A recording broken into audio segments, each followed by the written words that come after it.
Kementerian PU Suplai Air tangani kebakaran lahan di Kalteng. Polisi baku tembak dengan buronan narkoba. Presiden buka Muktamar ke-35 Nahdlatul Ulama di Jombang. Banjir bandang terjang Nepal, 98 orang tewas.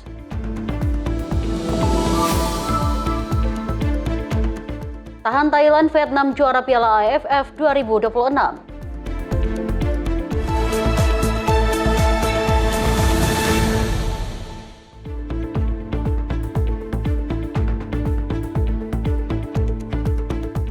Halo, selamat malam pemirsa, apa kabar Anda? Senang sekali rasanya saya Dewi Manik dapat hadir menemani Anda dalam program Menyapa Indonesia Malam Sinpo TV.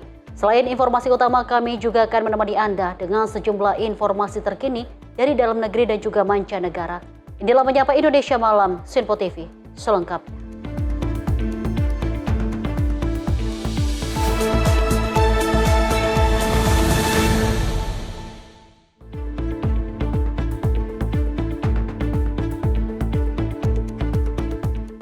Pemirsa, informasi kita awali dari Satgas Karhutla Lanut Iskandar yang bergerak cepat menangani kebakaran lahan di kota Waringin Barat, Kalimantan Tengah. Personel TNI Angkatan Udara bersama warga berjibaku memadamkan api sekaligus mencegah kebakaran meluas ke area sekitar.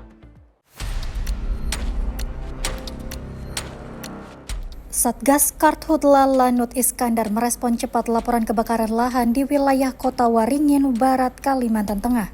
Kebakaran terjadi di wilayah Tatas, Kelurahan Baru, Kecamatan Arut Selatan pada Selasa 25 Agustus 2026. Usai mendapatkan informasi, personel Satgas segera bergerak menuju ke lokasi dan berkoordinasi dengan warga untuk melakukan pemadaman api. Personel TNI Angkatan Udara dan masyarakat bersama-sama mengerahkan peralatan yang tersedia untuk mengendalikan titik api. Upaya ini dilakukan untuk mempercepat pemadaman sekaligus menghindari api menjalar ke area di sekitar lokasi kebakaran. Dalam keterangannya, Komandan Lanut Iskandar Letkol Penerbangan Nugroho Triwidianto menegaskan, kesiapsiagaan dan sinergi dengan masyarakat menjadi kunci dalam penanganan Karhutla. Upaya pemadaman terus dilakukan secara bersamaan untuk memastikan titik api dapat dikendalikan dan tidak meluas. Jihan Nabila, Sinpo TV melaporkan. Pemirsa, Polri mengerahkan 403 personel untuk melaksanakan edukasi dan penyuluhan pencegahan kebakaran hutan dan lahan atau Karhutla. Satgas dikirim ke 8 Polda di wilayah Sumatera dan Kalimantan.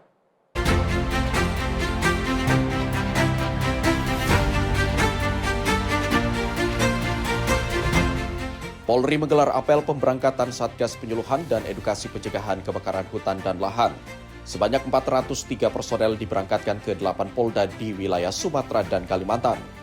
8 Polda tersebut yaitu Polda Kalimantan Utara, Kalimantan Barat, Kalimantan Timur, Kalimantan Selatan, Kalimantan Tengah, serta Polda Sumatera Selatan, Jambi, dan Riau. Pengerahan Satgas ini merupakan tindak lanjut arahan Presiden untuk meningkatkan edukasi kepada masyarakat guna meminimalisir terjadinya kebakaran hutan dan lahan. Polri menyebut salah satu penyebab Karhutla yang terjadi adalah kelalaian manusia. Karena itu edukasi kepada masyarakat dinilai menjadi bagian penting dalam upaya pencegahan. Selain edukasi, penanganan Karhutla juga akan dilakukan secara terintegrasi dengan langkah penindakan dan penegakan hukum. Para personel juga telah dibekali berbagai sarana edukasi, mulai dari laptop, layar, hingga flyer dan brosur. Materi edukasi akan disampaikan langsung kepada masyarakat dan bahan sosialisasi juga akan ditempel di sejumlah tempat umum. Polri berharap edukasi ini dapat meningkatkan kesadaran masyarakat untuk bersama-sama menjaga kelestarian hutan dan mencegah terjadinya kebakaran hutan dan lahan. Pagi hari ini kita melaksanakan apel pemberangkatan Satgas Penyuluhan dan Edukasi Pencegahan Kebakaran Hutan dan Lahan yang merupakan tindak lanjut dari arahan Bapak Presiden untuk memberikan edukasi kepada masyarakat dalam rangka meminimalisir terjadinya kebakaran hutan dan lahan sebagaimana yang kita ketahui beberapa waktu lalu Bapak Presiden melakukan kunjungan dan memerintahkan langsung kepada Bapak Kapolri untuk menurunkan Satgas edukasi untuk memberikan penyuluhan kepada masyarakat guna mencegah kebakaran hutan. 403 personil kita akan dorong pagi hari ini ke 8 Polda, masing-masing seluruh Polda Kalimantan, kemudian Polda Sumatera Selatan, kemudian Polda Jambi dan Polda Riau. Kita sudah bagi dan nanti pelaksanaan mereka akan dikoordinir oleh Polda setempat sebagai bentuk dari cara upaya terintegrasi, baik itu dari langkah edukasi maupun langkah penindakan atau penegakan hukum. Tim redaksi Sinpo TV melaporkan.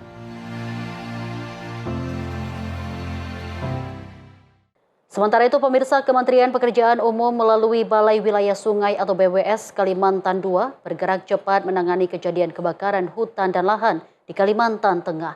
Tim BWS Kalimantan II kerahkan personil, pompa, dan peralatan mekanis hingga dukungan suplai air.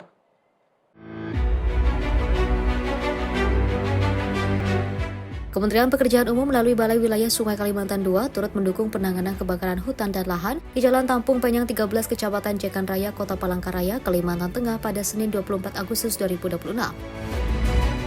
Dengan melibatkan 4 personil, BWS Kalimantan II membantu pemadaman serta mendukung suplai air sebanyak 2 unit tangki berkapasitas 4.000 liter dengan 3 kali pengiriman dari Perumdam Tirta Bahala Palangkaraya. Berkat sinergi bersama BPBD dan juga instansi terkait, api berhasil dipadamkan dan juga dilokalisir sehingga tidak meluas ke area sekitar. Menteri Pekerjaan Umum Dodi Hanggodo mengatakan Kementerian PU terus memperkuat kesiapsiagaan menghadapi potensi kekeringan hingga kebakaran hutan dan lahan selama musim kemarau 2026. Upaya tersebut dilakukan melalui penguatan koordinasi lintas sektor serta optimalisasi infrastruktur dan sumber daya air untuk mendukung penanganan bencana di lapangan. Tim redaksi Sinpo TV melaporkan. Pemirsa, Presiden Prabowo Subianto meninjau langsung lahan terbakar di Desa Limbung, Kabupaten Kubu Raya, Kalimantan Barat pada Sabtu 22 Agustus 2026. Peninjauan dilakukan untuk memastikan penanganan kebakaran hutan dan lahan berjalan optimal.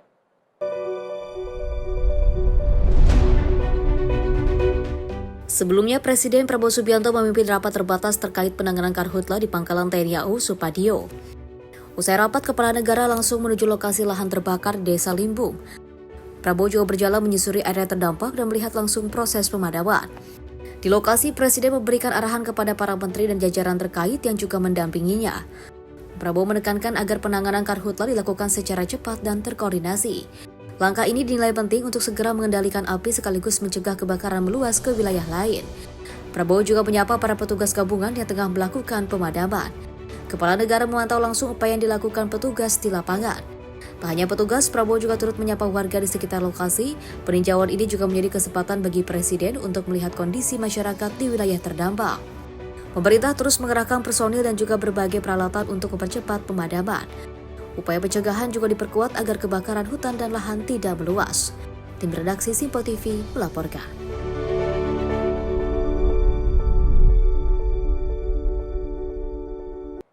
Presiden Prabowo Subianto menegaskan pemerintah terus mempercepat penanganan karhutla. Berbagai kekuatan dikerahkan agar karhutla segera teratasi.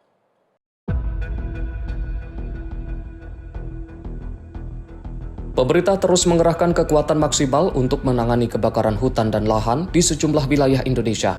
Presiden Prabowo Subianto menegaskan berbagai sumber daya dikerahkan agar bencana tersebut dapat segera dikendalikan. Upaya penanganan melibatkan puluhan helikopter, belasan pesawat, ratusan sumur bor, pompa air, serta ribuan personil.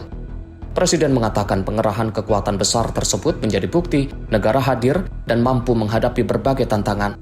Kita telah kerahkan kekuatan yang sangat besar. Kita telah menunjukkan negara kita kuat.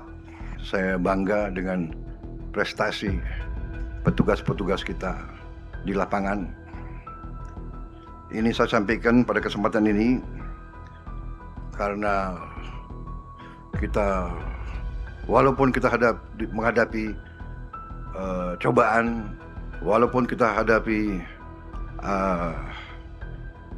rintangan, hambatan, kita kuat, kita mampu, kita buktikan terus.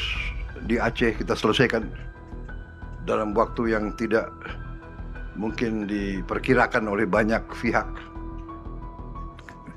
Di NTT reaksi kita sangat cepat, sangat masif. Di mana-mana negara kita. Dalam kesempatan yang sama, Presiden juga mengapresiasi petugas yang bekerja di lapangan serta menegaskan komitmen pemerintah untuk hadir dalam setiap penanganan bencana. Menurutnya, seluruh kekuatan dan aset bangsa harus dikelola secara optimal demi kepentingan masyarakat. Tim redaksi Sinpo TV melaporkan.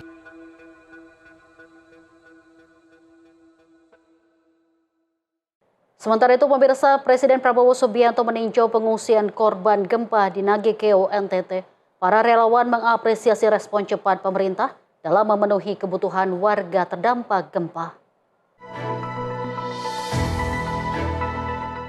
Penanganan warga terdampak gempa di Nagekeo, Nusa Tenggara Timur mendapat apresiasi dari relawan dan mahasiswa yang berada di lokasi pengungsian. Hal itu disampaikan saat Presiden Prabowo Subianto mengunjungi posko pengungsian lapangan Berdikari pada Rabu 26 Agustus 2026. Mahasiswa Universitas Nusa Cendana, Angelo, menilai pemerintah bergerak cepat dengan mendirikan sejumlah posko di berbagai titik. Ia juga melihat langsung bantuan dari TNI, Polri, dan pemerintah daerah yang memastikan kebutuhan dasar pengungsi seperti makanan dan air bersih tetap terpenuhi. Untuk penanganan dari pemerintah sendiri seperti yang kami lihat, di sini pemerintah sudah cukup cepat mengambil tindakan seperti mendirikan posko bencana seperti ini. Sebelumnya saya dengar-dengar dari warga katanya ada juga posko di Danga di salah satu tempat di dekat gereja. Lalu di masjid juga kami lihat ada beberapa posko yang dibangun. Jadi tanggapan kami setelah kami sampai langsung ke posko, kami melihat bahwa di sini pengungsinya sudah mendapatkan bantuan yang cukup dari TNI, Polri maupun pemerintah setempat. Menurut Angelo, keberadaan dapur umum turut membantu memenuhi kebutuhan konsumsi warga selama berada di pengungsian. Para pengungsi mendapatkan makanan untuk sarapan, makan siang, hingga makan malam selama proses penanganan bencana berlangsung. Tim redaksi Sinpo TV melaporkan. Pemirsa, kita beralih ke berita penanganan gempa di NTT.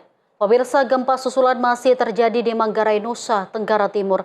Namun kondisi ini tak menghentikan tim medis untuk memberikan penanganan kepada pasien. Di Rumah Sakit Lapangan Kementerian Kesehatan Bandara Ruteng, tim medis tetap memberikan pelayanan termasuk melakukan operasi ortopedi bagi pasien yang membutuhkan tindakan lebih lanjut.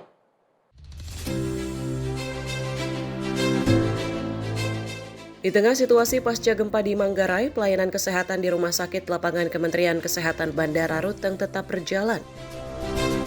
Rumah sakit lapangan ini tak hanya memberikan pelayanan kesehatan, namun juga mampu melakukan tindakan operasi bagi pasien yang membutuhkan. Salah satunya operasi ortopedi terhadap pasien yang mengalami patah tulang lengan atas. Operasi ini menjadi tindakan ortopedi pertama yang dilakukan tim medis di Rumah Sakit Lapangan Kemenkes Bandara Ruteng. Meski dilakukan di tengah situasi pasca gempa, operasi berjalan lancar dan pasien menjalani proses pemulihan dengan baik. Kami baru saja melakukan operasi humerus patah tulang di lengan atas di Rumah Sakit Lapangan Kemenkes Bandara Ruteng. Ini pertama kalinya kita melakukan operasi di sini. Alhamdulillah operasi berjalan lancar, kemudian pasien mengalami pemulihan dengan baik. Nah, harapannya memang rumah sakit ini bisa menjadi bantuan dan bisa menjadi jalan keluar untuk masyarakat Ruteng khususnya dan masyarakat Flores pada umumnya, sehingga mungkin untuk sebulan ke 2 bulan ke depan bisa membantu masyarakat di sini. Melakukan operasi di tengah kondisi gempa memiliki tantangan tersendiri. Tim medis bahkan pernah menghadapi gempa ketika tindakan operasi sedang berlangsung. Namun operasi tetap dilanjutkan setelah memastikan kondisi aman. Kehadiran rumah sakit lapangan dan tim relawan menjadi bagian dari upaya memastikan pasien tetap mendapatkan penanganan yang dibutuhkan, terutama untuk layanan ortopedi yang masih terbatas di Kabupaten Manggarai. Di tengah gempa susulan dan proses pemulihan, rumah sakit lapangan diharapkan dapat terus menopang kebutuhan layanan kesehatan masyarakat Ruteng dan wilayah Flores lainnya. Tim redaksi Sinpo TV melaporkan. Pemirsa, Menteri ESDM Bahlil Lahadalia meninjau langsung penanganan pemerintah di lapangan Berdikari, Kabupaten Nagekeo, NTT, Rabu 26 Agustus 2026. Kementerian ESDM menyiapkan 48 genset untuk fasilitas kesehatan di 7 kabupaten terdampak gempa dan tsunami Nusa Tenggara Timur. Kementerian SDM menyiapkan 48 genset untuk fasilitas kesehatan di 7 kabupaten terdampak gempa dan tsunami Nusa Tenggara Timur. Langkah tersebut dilakukan untuk menjaga layanan kesehatan tetap berjalan selama masa tanggap darurat bencana. Dukungan energi itu disampaikan Menteri SDM Bahlil Lahadalia saat mendampingi Presiden Prabowo Subianto meninjau masyarakat terdampak.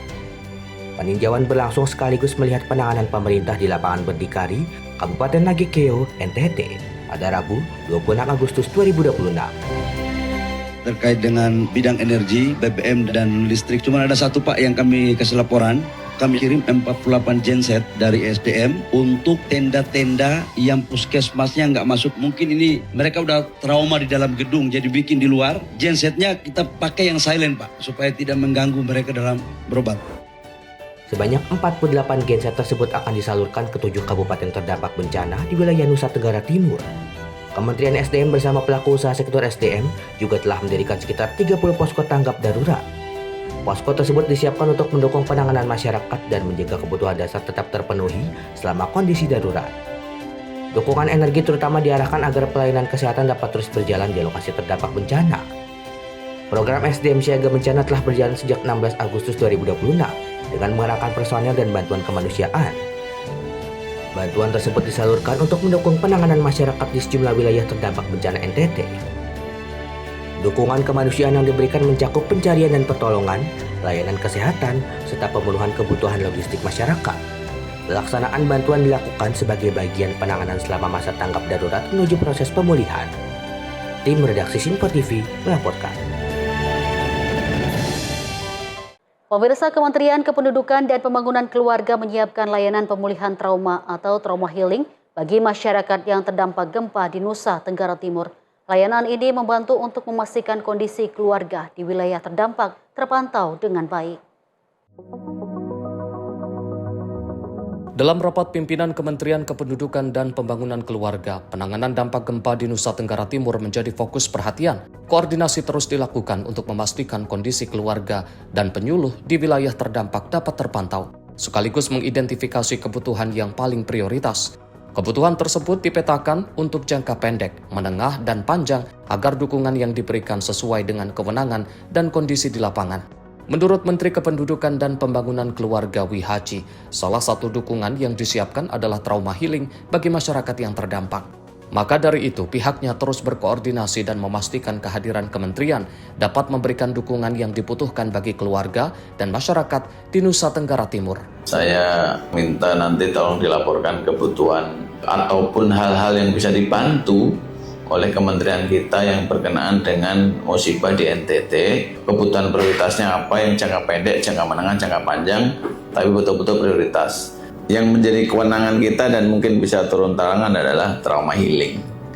Jadi mungkin itu yang bisa kita kerjakan selain memang bentuk bantuan. Tim redaksi Sinpo TV melaporkan. Sementara itu, pemirsa, layanan kesehatan di posko Puskesmas Darurat Borong Manggarai Timur terus didukung dengan pemenuhan kebutuhan air bersih dan sanitasi. Kementerian Pekerjaan Umum menyalurkan 5.000 liter air bersih dan memasang pipa distribusi untuk menunjang operasional Puskesmas Darurat serta memenuhi kebutuhan 200 jiwa pengungsi. Di tengah situasi darurat di Manggarai Timur, posko Puskesmas Darurat Borong jadi salah satu titik pelayanan kesehatan bagi warga terdampak bencana. Posko Puskesmas Darurat yang berada di kawasan Gereja Santo Gregoris, Kelurahan Ranaloba ini juga berada di tengah lokasi pengungsian yang menampung sekitar 200 jiwa. Untuk menjaga layanan kesehatan tetap berjalan, ketersediaan air bersih dan fasilitas sanitasi menjadi kebutuhan mendesak. Merespon kondisi tersebut, Kementerian Pekerjaan Umum mengerahkan mobil tangki air berkapasitas 5.000 liter ke lokasi. Air bersih kemudian disalurkan ke tandon penampungan untuk memenuhi kebutuhan puskesmas darurat dan warga di pengungsian.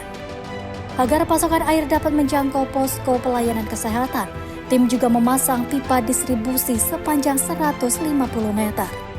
Pemasangan pipa ini dilakukan untuk memastikan air bersih dapat terus mengalir, sehingga operasional puskesmas darurat tetap berjalan di tengah kondisi pasca bencana. Sementara untuk memperkuat fasilitas sanitasi, Tim tengah memetakan penambahan 5 unit hidran umum dan 4 unit MCK darurat di lokasi. Pemenuhan air bersih dan sanitasi menjadi bagian penting dalam menjaga kebersihan, kesehatan serta keselamatan pasien dan warga di pengungsian. Tim redaksi Sinpo TV melaporkan.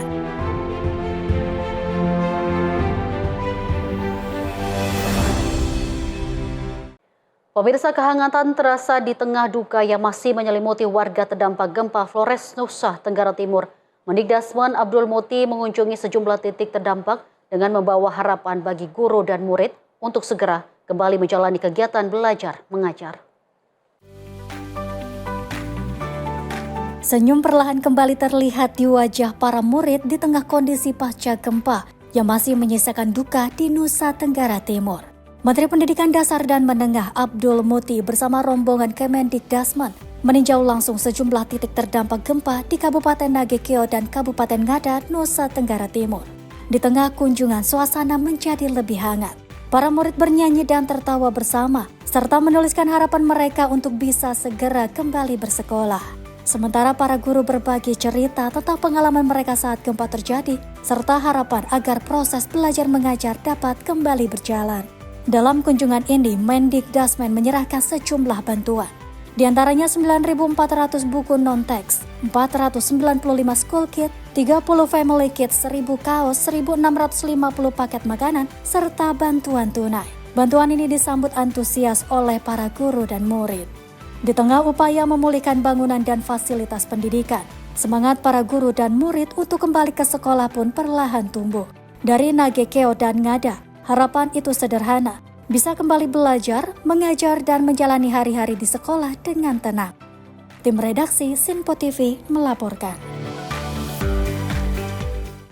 Pemirsa, Pertamina memastikan distribusi energi kembali berjalan normal pasca gempa bumi magnitudo 7,7 yang mengguncang Flores, Nusa Tenggara Timur pada 15 Agustus 2026. Sejumlah fasilitas yang sempat terdampak kini telah kembali beroperasi. Teman-teman dari Pertamina Patraniaga terus standby di sana, gitu ya, bergantian dan terus memonitor distribusi kepada masyarakat yang terdampak. Pasca gempa yang terjadi di NTT, Pertamina langsung mengerahkan tim ke sejumlah lokasi terdampak untuk memastikan operasional dan distribusi energi tetap berjalan. Salah satu fasilitas terminal Pertamina sempat mengalami kerusakan cukup signifikan akibat gempa, namun kondisi terkini berangsur membaik dan operasional kembali berjalan normal. Pertamina Peduli juga telah berada di lokasi terdampak untuk menyalurkan bantuan kepada masyarakat, sementara pekerja Pertamina Patraniaga disiagakan secara bergantian untuk memantau distribusi energi. Pada saat kejadian, Pertamina sudah turun langsung dan langsung dilaksanakan oleh Dirut Pertamina di lokasi. Ada salah satu lokasi kita memang di terminal yang mengalami kerusakan yang cukup signifikan. Tetapi saat ini semua SPBU sudah beroperasi dengan baik. Tim dari Pertamina Peduli sekarang sudah berada di sana. Dari sejak awal sudah menyalurkan bantuan-bantuan. Distribusi energi dari BBM, gas, dan LPG di sana tidak ada kendala. Teman-teman dari Pertamina Patraniaga terus standby di sana, gitu ya, bergantian dan terus memonitor distribusi kepada masyarakat yang terdampak.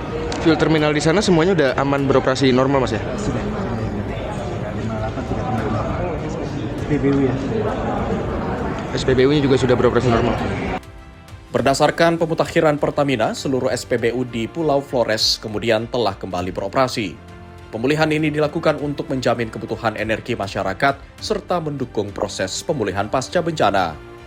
Dari Jakarta, Sri Dewi Andayani, Ahmad Amin, Sinpo TV melaporkan.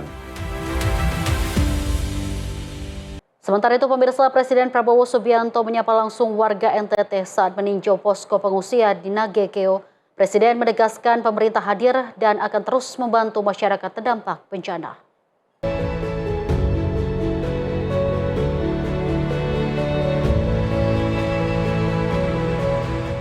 Presiden Prabowo Subianto memastikan pemerintah terus hadir membantu masyarakat Nagekeo, Nusa Tenggara Timur yang terdampak bencana. Hal itu disampaikan saat meninjau posko pengungsian lapangan Berdikari Nagekeo, Rabu 26 Agustus 2026. Dalam kunjungannya, Presiden Prabowo menyampaikan bela sungkawa kepada keluarga korban bencana. Ia menegaskan pemerintah pusat terus memantau kondisi wilayah terdampak serta menyalurkan bantuan untuk memenuhi kebutuhan masyarakat selama masa pemulihan. Jadi percayalah, pemerintah tidak akan membiarkan saudara sendiri. Kita hadir dan kita akan terus membantu saudara-saudara. Ya, terima kasih. Ya. Saya datang untuk melihat langkah-langkah yang sudah diambil dan saya menyampaikan kepada seluruh rakyat Flores, daerah-daerah yang kena bencana, ya, ucapan bela sungkawa saya, mereka yang kehilangan keluarganya, sampaikan bahwa pemerintah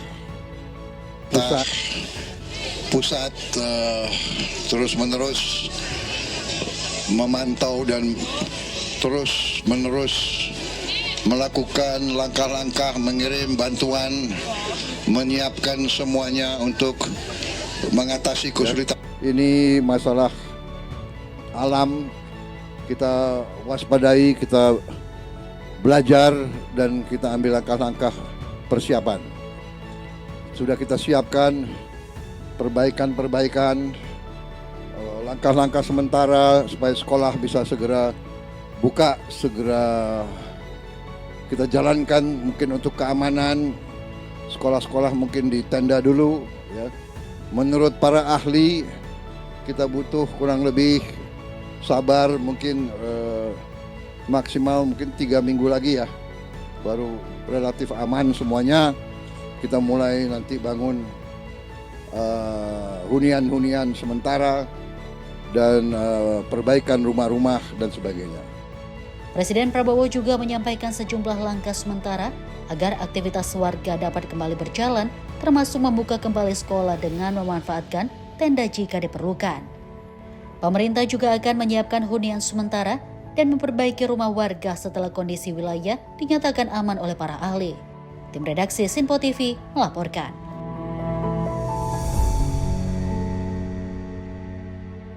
Pemirsa, Direktorat Jenderal Imigrasi melalui Imigrasi Labuan Bajo turun langsung menyalurkan bantuan bagi masyarakat terdampak gempa bumi di Pulau Longos, Kabupaten Manggarai Barat. Aksi kemanusiaan ini menjadi wujud semangat imigrasi untuk rakyat dengan hadir dan membantu masyarakat yang membutuhkan. Jajaran Imigrasi Labuan Bajo bergerak menyalurkan bantuan bagi masyarakat terdampak gempa bumi di Kabupaten Manggarai Barat, Nusa Tenggara Timur. Tim imigrasi turun langsung membawa bantuan menuju Pulau Longos, Kecamatan Boleng, yang berjarak sekitar 30 km dari Pelabuhan Marina Labuan Bajo. Bantuan kemudian didistribusikan kepada masyarakat terdampak gempa. Proses penyaluran berjalan lancar dan mendapat apresiasi dari pemerintah desa serta masyarakat setempat. Aksi kemanusiaan ini menjadi bagian dari semangat imigrasi untuk rakyat dengan mendorong jajaran imigrasi untuk tak hanya menjalankan tugas keimigrasian, tetapi juga hadir di tengah masyarakat yang membutuhkan. Direktur Jenderal Imigrasi Hendarsa Marantoko menegaskan, jajaran imigrasi merupakan bagian dari masyarakat dimanapun mereka bertugas. Oleh karena itu, ketika masyarakat menghadapi kesulitan, imigrasi diharapkan turut hadir dan mengambil bagian dalam memberikan bantuan. Melalui penyaluran bantuan ini, semangat imigrasi untuk rakyat diwujudkan dalam aksi nyata bagi warga terdampak gempa Flores. Tim redaksi Sinpo TV melaporkan. Pemirsa, terekam CCTV pembobol kios 60 juta rupiah ditangkap. Informasinya usai jeda. Tetaplah bersama kami.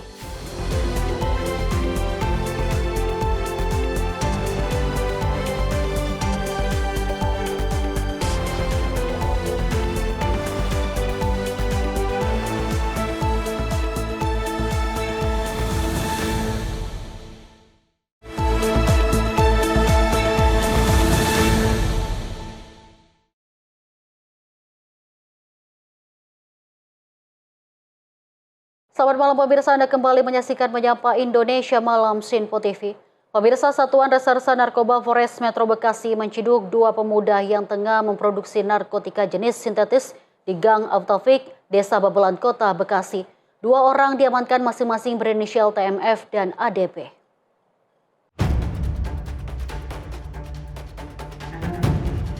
Kasus bermula dari laporan masyarakat mengenai dugaan aktivitas penyalahgunaan dan peredaran narkotika jenis sintetis serta sabu di wilayah Bekasi.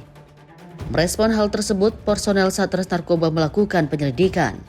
Satuan Reserse Narkoba Polres Metro Bekasi berhasil menggerebek 2 pemuda yang tengah memproduksi narkotika jenis sintetis di Gang Taufik, Desa Babelan Kota, Kecamatan Babelan, Kabupaten Bekasi.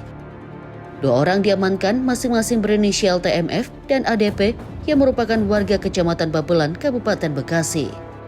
Dari keduanya, polisi berhasil mengamankan sejumlah barang bukti, diantaranya 39 paket narkotika jenis sintetis dengan berat bruto 104,48 gram.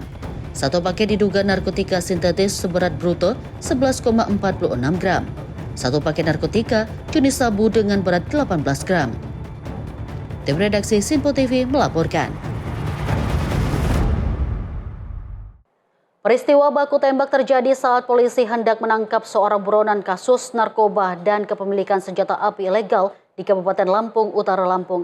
Pemirsa, dalam kejadian tersebut 3 petugas mendapatkan luka tembak dan dilarikan ke rumah sakit, sementara pelaku tewas. Baku tembak ini terjadi di Kelurahan Kota Bumi Udik, Kecamatan Kota Bumi, Kabupaten Lampung Utara, Lampung pada Selasa dini hari. Insiden bermula saat tim menyergap pelaku bernama Popi Handika Purba di depan rumah warga. Saat diminta menyerah, pelaku justru menarik senjata api dari balik baju dan melepaskan tembakan ke arah petugas sebanyak 3 kali. Mendapat perlawanan aktif, polisi terpaksa melakukan tindakan tegas hingga pelaku tersungkur tewas dengan 2 luka tembak. Sementara akibat baku tembak ini, 3 anggota polisi yakni Aibda Adizar, Aibda Adi Agus Chandra, dan Brigpol Aryadi mengalami luka tembak dan luka gores.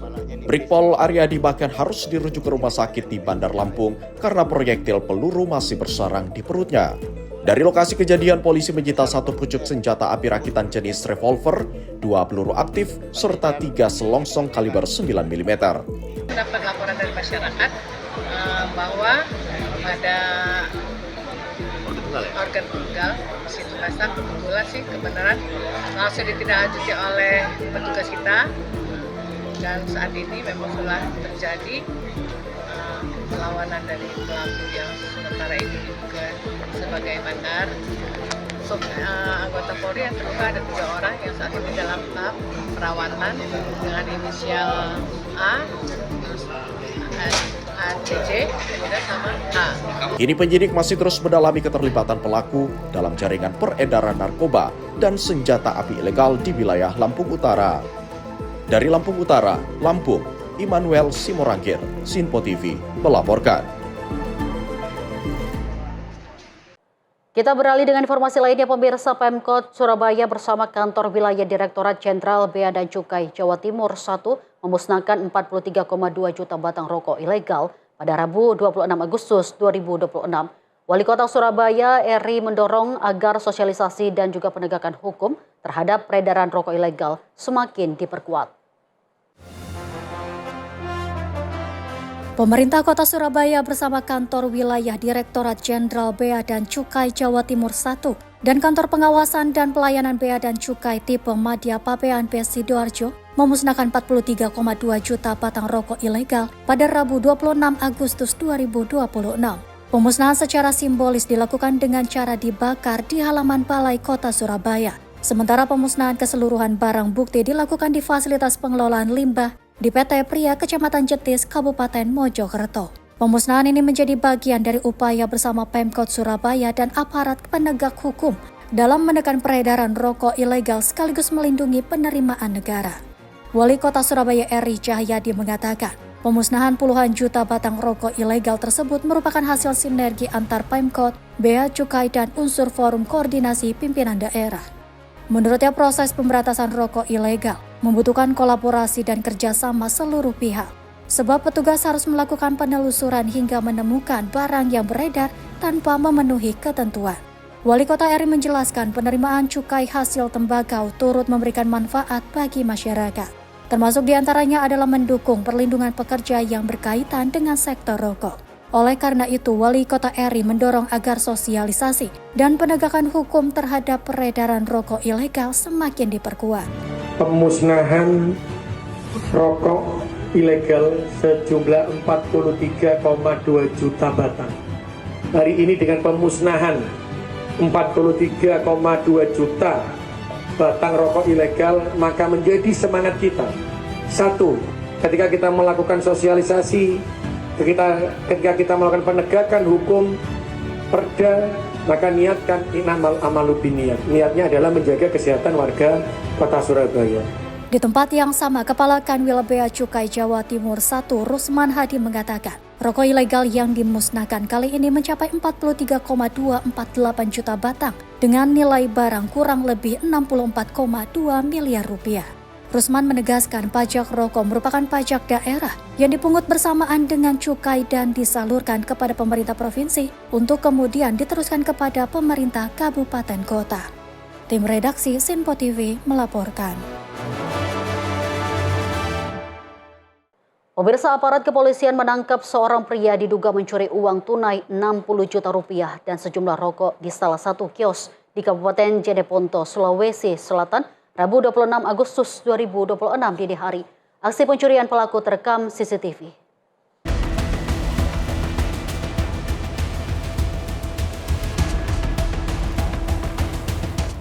Inilah rekaman CCTV saat pembobolan kios terjadi di Jalan Lingkar, Kecamatan Binamu, Kabupaten Jeneponto, Minggu 2 Agustus 2026.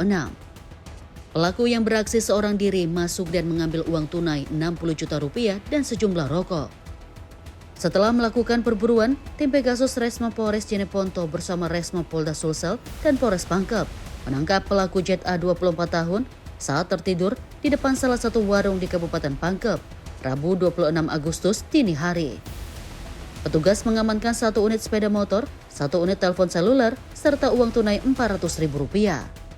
Sementara sebagian besar uang hasil curian telah digunakan pelaku untuk membeli narkotika. Dia melalui pintu di belakang, dia manjat masuk. Terus apa yang dia ambil, Konan? Jadi dia ambil uang 60 juta dengan tambah rokok juga. Oke, berarti dari pengakuannya ini Konan, dia sudah melakukan berapa kali, Konan? Kalau dia pengakuannya baru 1 kali di toko itu. Tapi di lokasi lain di Jeneponto, Konan? Lokasi lain ada juga. Sudah berkali-kali berarti? Berkali-kali, dia sudah residivis.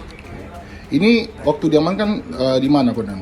Jadi waktu saya amankan, saya hamtan dulu Jeneponto ke Goa, ke Polresta Goa, koordinasi dengan Jataras Polresta Goa.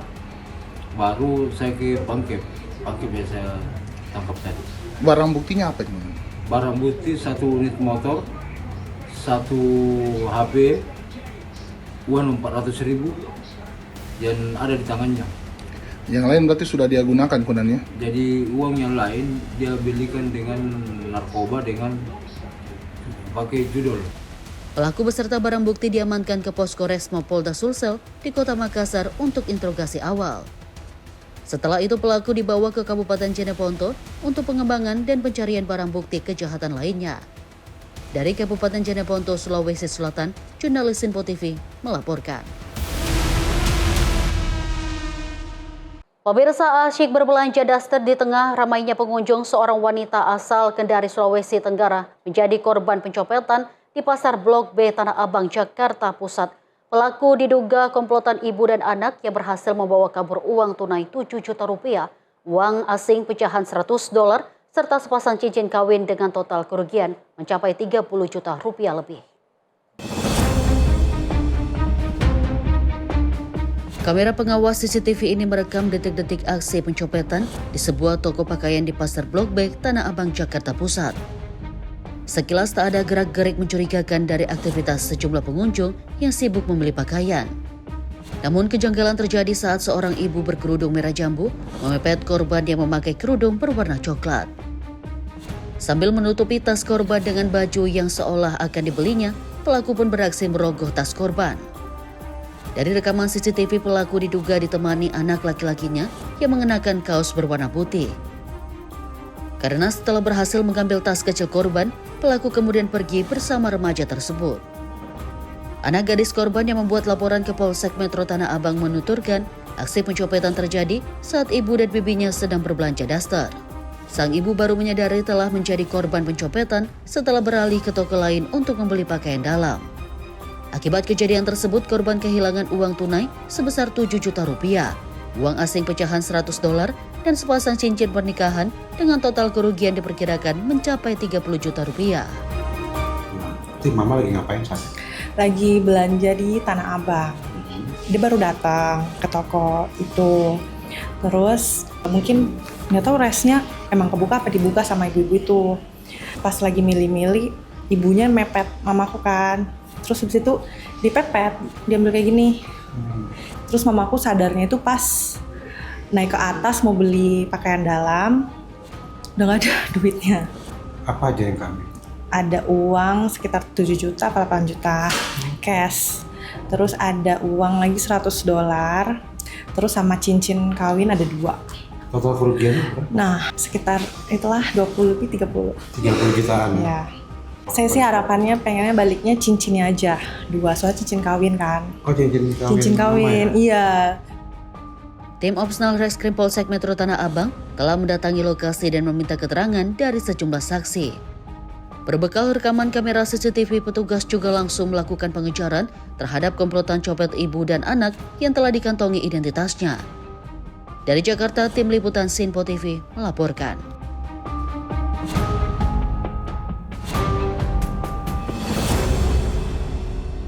Pemirsa, petugas Polsek Medan Tembung menangkap seorang pemuda berinisial MH 18 tahun di Desa Sampali, Kecamatan Percut Setuan, Sumatera Utara pada Selasa 25 Agustus 2026 sore. Pelaku diamankan karena diduga tega mengancam dan menyekap ibu kandungnya. Petugas Polsek Medan Tembung bergerak cepat menuju lokasi kejadian di Jalan Anugerah 4, Desa Sampali, Kecamatan Percut Setuan pada Selasa sore 25 Agustus 2026. Petugas menangkap seorang pemuda berinisial MH usia 18 tahun karena diduga melakukan pengancaman serta penyekapan terhadap ibu kandungnya di dalam rumah. Dari lokasi kejadian, polisi juga mengamankan sejumlah barang bukti berupa senjata tajam yang diduga digunakan pelaku. Usai diamankan, pelaku dibawa ke Mapolsek Medan Tembung guna menjalani pemeriksaan lebih lanjut. Hingga kini pihak kepolisian masih melakukan penyelidikan guna mengusut motif pasti di balik aksi pengancaman. Mutiara Aina Putri, tim redaksi Sinpo TV melaporkan.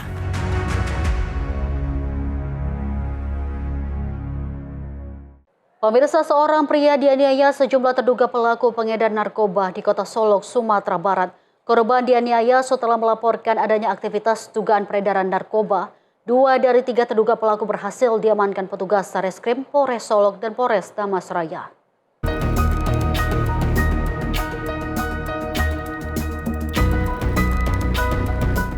Beginilah detik-detik penangkapan 1 dari 3 terduga pelaku penganiayaan yang terjadi di Jalan Letnan Darlis, Kelurahan Tanjung Paku, Kecamatan Tanjung Harapan, Kota Solok, Sumatera Barat. Peristiwa ini terjadi beberapa hari lalu. Usai kejadian, para terduga pelaku berupaya melarikan diri hingga keluar dari Kota Solok. Salah seorang terduga pelaku berinisial R, 28 tahun, dan SB, 24 tahun, ditangkap petugas gabungan di lokasi persembunyian. Menurut keterangan petugas, 1 terduga pelaku lainnya berinisial Z masih dalam pengejaran petugas. Kejadian bermula karena adanya kecurigaan dari pelaku terhadap korban yang akan memberitahukan ke pihak kepolisian tentang kegiatan pelaku penyalahgunaan narkoba. Terhadap pelaku berinisial RS didapat informasi keberadaannya di daerah Darmasraya. Tim URC Polres Solok Kota berkoordinasi dengan tim URC Polres Damasraya untuk melakukan penangkapan terhadap pelaku tersebut. Terhadap pelaku RS berhasil diamankan dan dibawa ke Polres Solok Kota untuk proses lebih lanjut. Sedangkan pelaku berinisial SB juga diamankan sehari sebelumnya pada hari Kamis pada tanggal 20 Agustus 2026 dengan perkara narkotika. Terhadap pelaku berinisial RS diterapkan pasal 466 ayat 1 KUHP dengan ancaman hukuman 5 tahun penjara, sedangkan terhadap pelaku SB diterapkan pasal 21 ayat 1 KUHP dengan ancaman 2/3 dari 5 tahun. Para pelaku dijerat pasal 466 ayat 1 Jungto pasal 21 Undang-Undang Nomor 1 Tahun 2023 tentang Kitab Undang-Undang Hukum Pidana terkait tindak pidana penganiayaan. Tim redaksi Sinpo TV melaporkan. Pemirsa, Pasar Andir Garut, Jawa Barat terbakar. Sebanyak 7 unit mobil pemadam kebakaran dikerahkan menjinakkan api. Peristiwa kebakaran ini tidak menimbulkan korban jiwa. Kebakaran hebat melanda Pasar Andir yang berada di Kecamatan Bayongbong, Garut, Jawa Barat pada Rabu malam. Si jago merah dengan cepat membesar lalu merembet ke kios-kios lain yang berada di Blok A dan Blok Mawar. Ada 7 unit mobil pemadam yang juga diturunkan ke lokasi terdampak kebakaran. Selain menerjunkan petugas damkar, unit pemadam dari Kodim 0611 dan BPBD dikerahkan ke lokasi kebakaran agar api dapat cepat dijinakkan. Setelah lebih dari 1 jam, kebakaran ini akhirnya bisa dikendalikan. 5 kios pedagang hangus dilahap kobaran api, sementara 2 kios lain ikut terdampak efek kobaran api.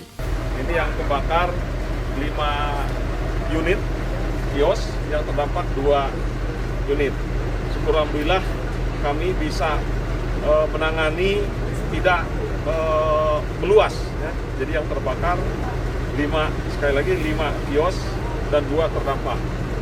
Ini berkat kerjasama semua, hadir di sini Pak Camat, Pak Kapolsek, Forkopim, dan kami menangani ini gabungan.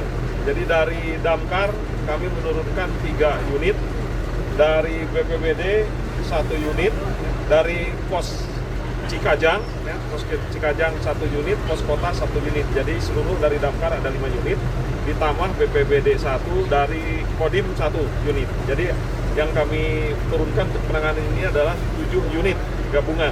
Belum diketahui penyebab kebakaran ini, namun dugaan kuat api berasal dari hubungan arus pendek listrik salah satu kios. Peristiwa ini tidak menimbulkan korban jiwa, namun kerugian ditaksir mencapai ratusan juta rupiah. Dari Garut, Jawa Barat, jurnalis Sinpo TV melaporkan. Sementara itu, pemirsa, 1 dari 3 korban wisatawan hilang yang tergulung ombak di pantai Karangpapak, Garut, Jawa Barat ditemukan tak bernyawa di radius 1 km lokasi awal tenggelam. Tim Basarnas dibantu TNI, Polariut, dan juga Balawista masih melanjutkan proses pencarian terhadap 2 korban hilang lainnya.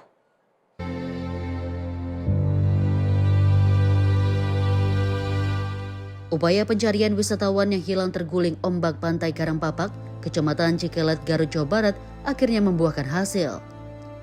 Setelah melakukan penyisiran selama berjam-jam, tim gabungan menemukan 1 orang korban di area Muara Kancil.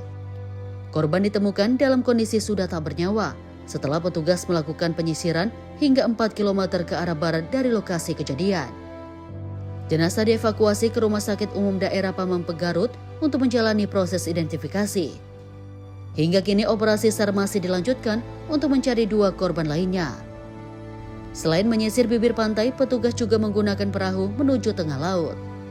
Izin pimpinan, selamat sore, menyampaikan untuk OPSAR hari kedua.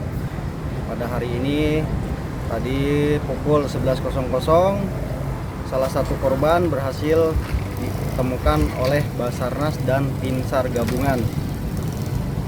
Untuk korban dievakuasi, dibawa ke Rumah Sakit RSUD Pamengpeek dan sudah diserah terimakan ke pihak keluarga. Sampai sore ini pukul 17.00, pencarian masih 2 orang lagi yang masih belum diketemukan. Sebelumnya, 3 orang wisatawan pantai Karangpapak dilaporkan hilang terguling ombak saat bermain air di zona bahaya pada Selasa 25 Agustus 2026 kemarin. Dari Garut, Jawa Barat, Sinpo TV melaporkan.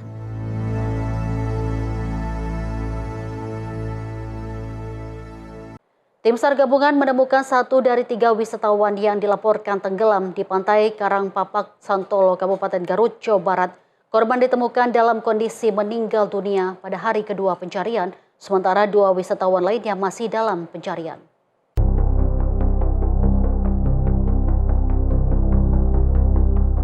Tim SAR gabungan menemukan 1 dari 3 wisatawan yang dilaporkan tenggelam di pantai Karangpapak, Santolo, Desa Cikelet, Kabupaten Garut, Jawa Barat. Korban bernama Murdani Syahaan, berusia 18 tahun, ditemukan pada hari kedua operasi SAR pada Rabu siang. Korban ditemukan sekitar 800 meter dari lokasi kejadian dalam kondisi meninggal dunia. Jenazah korban selanjutnya dievakuasi menuju Rumah Sakit Umum Daerah Pamengpeek. Operasi SAR masih dilanjutkan untuk mencari 2 wisatawan lainnya yaitu Irfan Nababan 18 tahun dan Ardi M. Nababan 27 tahun.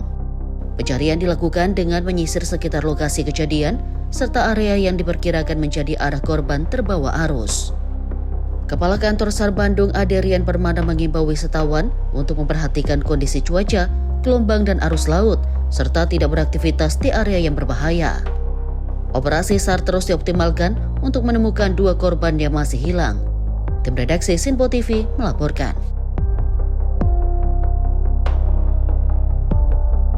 Pemirsa, rancangan Undang-Undang Perampasan Aset akan disahkan 15 Desember 2026. Informasinya usai jeda. Tetaplah bersama kami.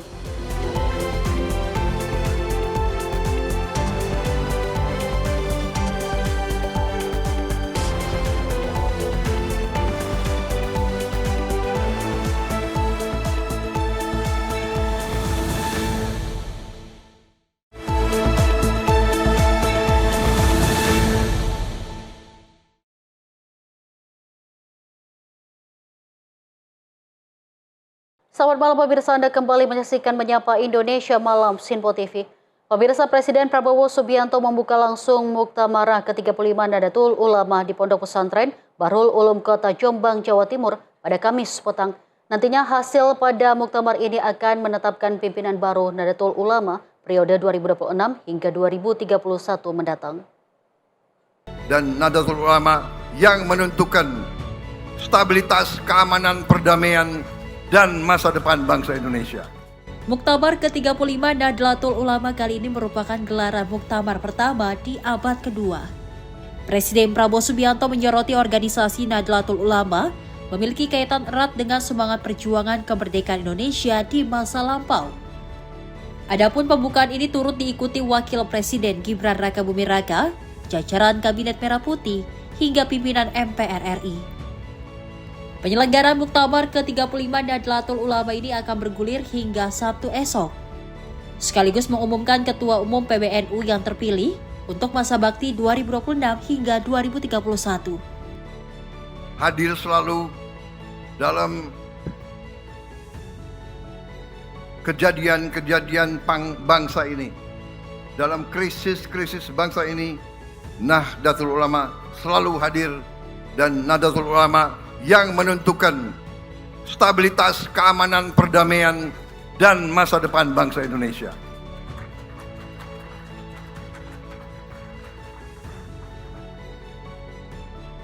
Yang disampaikan oleh Gus Yahya itu sangat benar. Juga oleh Kiai Hasib. Kalau bangsa ini mau bangkit dan mau aman, pemerintah Umaroh harus selalu dekat dengan Nahdlatul Ulama dan juga Muhammadiyah. Dari Jakarta, Max Munte, Sinpo TV melaporkan.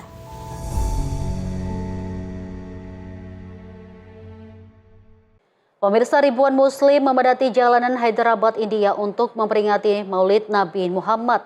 Perayaan diisi prosesi keagamaan yang menjadi salah satu agenda terbesar di kota tersebut.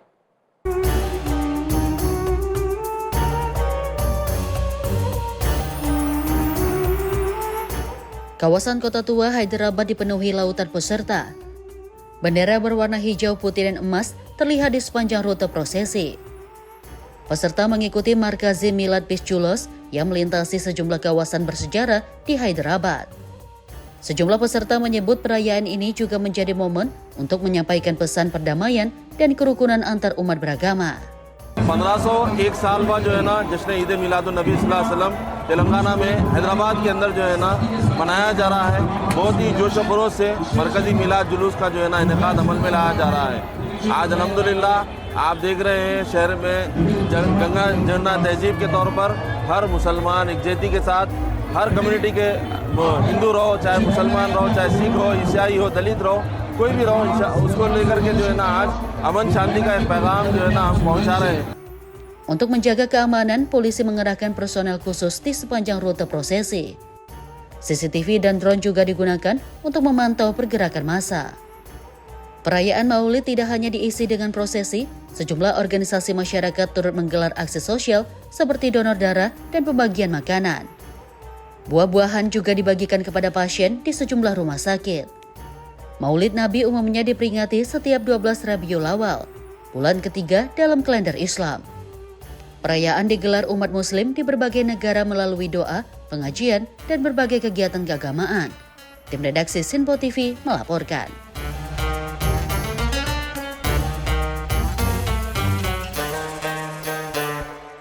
Pemirsa, kita lanjut informasi dari pimpinan DPR yang mengajak seluruh masyarakat Indonesia untuk bersama mengawal jalannya pembahasan rancangan Undang-Undang Perampasan Aset. Hal ini dilakukan agar pengesahannya sesuai dengan tenggat waktu yang telah ditetapkan. Wakil Ketua DPR Saan Mustafa menjelaskan bahwa pemberantasan korupsi di Indonesia telah menjadi komitmen bersama termasuk DPR dan pemerintah sesuai dengan arahan Presiden Prabowo Subianto. Saan mengajak seluruh lapisan masyarakat untuk bersama-sama mengawal jalannya pembahasan RUU Perampasan Aset. Pasalnya RUU Perampasan Aset menjadi bagian penting dalam memberantas kasus korupsi. Selain itu, ia menegaskan DPR akan terus membuka ruang bagi masyarakat yang ingin menyampaikan aspirasi atau memberikan masukan. DPR di paripurna tadi sudah menetapkan tenggat waktu terkait dengan soal pengesahan aset RUU Perampasan Aset tanggal 15 Desember 2026. Dan tentu tadi teman-teman juga meminta soal jaminan, soal kepastian. Tentu yang pertama, mari kita sama-sama kawal. Kita sama-sama kawal, sama-sama jaga, sama-sama awasi secara bersama-sama agar tanggal 15 ini memang benar-benar sesuai dengan komitmen kita bersama. Jadi kita kawal bersama-sama, kita jaga bersama-sama, kita ikuti bersama-sama dari waktu ke waktu agar tadi komitmen ini sama-sama bisa dijalankan. Dari Jakarta, Farizal Ahmad Amin, Sinpo TV melaporkan. Dewan Perwakilan Rakyat sepakati bahwa rancangan Undang-Undang Perampasan Aset akan disahkan menjadi undang-undang pada 15 Desember mendatang. Pemirsa, kesepakatan tersebut dilakukan dalam sidang paripurna DPR yang berlangsung di Kompleks Parlemen Senayan, Jakarta. Dewan Perwakilan Rakyat memastikan bahwa rancangan Undang-Undang Perampasan Aset akan disahkan menjadi undang-undang bulan Desember mendatang. Kepastian ini setelah DPR menyepakati dalam sidang paripurna yang berlangsung di Kompleks Parlemen Senayan, Jakarta. Adapun rapat dipimpin langsung oleh Wakil Ketua DPR Dasko dengan didampingi Wakil Ketua DPR lainnya Saan Mustafa, Sari Yulianti, dan Cucun Ahmad Samsurijal. Terima kasih kami sampaikan kepada Ketua Komisi 3 DPR RI yang telah menyampaikan laporannya, dan kita berkomitmen untuk menyelesaikan rancangan Undang-Undang Perampasan Aset menjadi undang-undang. Tadi sudah disampaikan menurut kalender DPR RI paling lambat pada bulan Desember, tanggal 15 Desember 2026. Apakah dapat disetujui? Terima kasih. Perlu diketahui hingga kini Komisi 3 DPR masih terus menyerap berbagai aspirasi publik sebagai penyempurnaan rancangan Undang-Undang Perampasan Aset. Dari Jakarta, Farizal Ahmad Amin, Sinpo TV melaporkan. Pemirsa, pimpinan DPR memberikan jaminan pengamanan kepada masyarakat yang menyampaikan aspirasi di depan Gedung Parlemen Senayan, Jakarta. Pimpinan DPR telah melakukan koordinasi dengan aparat penegakan hukum untuk memastikan penyampaian aspirasi berjalan lancar dan kondusif.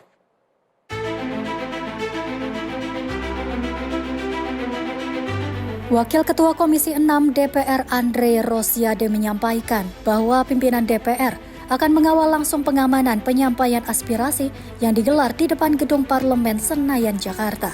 Andre mengatakan pimpinan DPR telah melakukan koordinasi dengan aparat penegak hukum untuk memastikan penyampaian aspirasi berjalan lancar dan kondusif.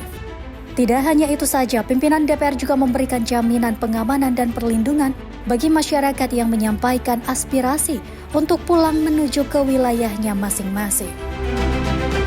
tadi Pak Dasko sebagai pimpinan DPR juga memberikan jaminan kepada seluruh peserta demonstran bahwa mereka dijamin keselamatannya, dan pimpinan DPR sudah berkoordinasi dengan aparat penegak hukum untuk memberikan perlindungan dan jaminan keamanan kepada teman-teman aliansi untuk kembali pulang ke kampung masing-masing secara aman tanpa ada gangguan maupun hal-hal yang tidak diinginkan. Itu sudah jaminan oleh pimpinan DPR, dan pimpinan DPR sudah melakukan koordinasi dengan aparat penegak hukum. Insya Allah teman-teman aliansi akan pulang didampingi dan dikawal oleh aparat supaya terjamin keselamatannya atas permintaan pimpinan DPR Pak Dasko.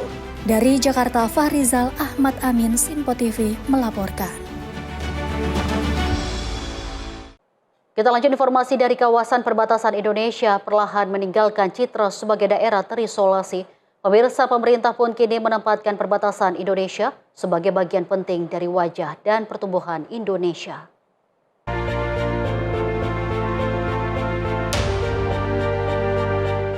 Upaya pemerintah mempercepat pembangunan kawasan perbatasan menunjukkan perkembangan positif.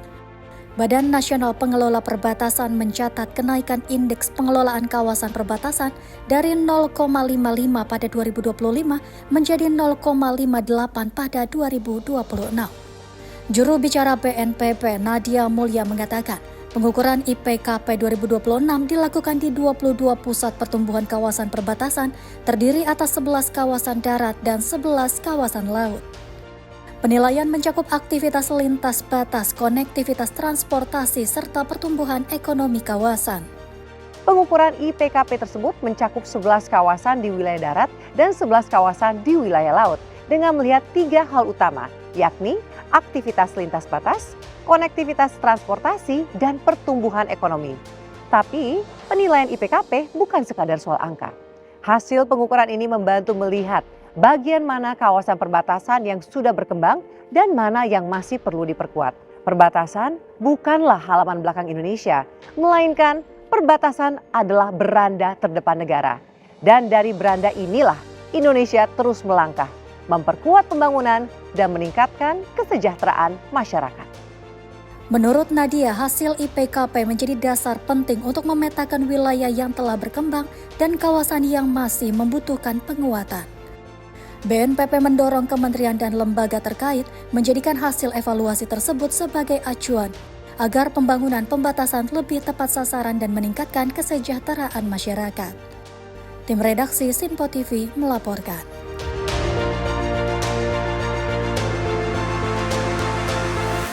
Pemirsa, pimpinan DPR akan mengundang perwakilan masyarakat Pati yang tergabung dalam AMPB untuk ikut serta dalam rapat dengar pendapat umum membahas RUU Perampasan Aset. Hal ini dilakukan untuk menerima berbagai masukan-masukan agar dapat menjadi salah satu penyempurnaan dalam RUU Perampasan Aset sebelum nantinya disahkan.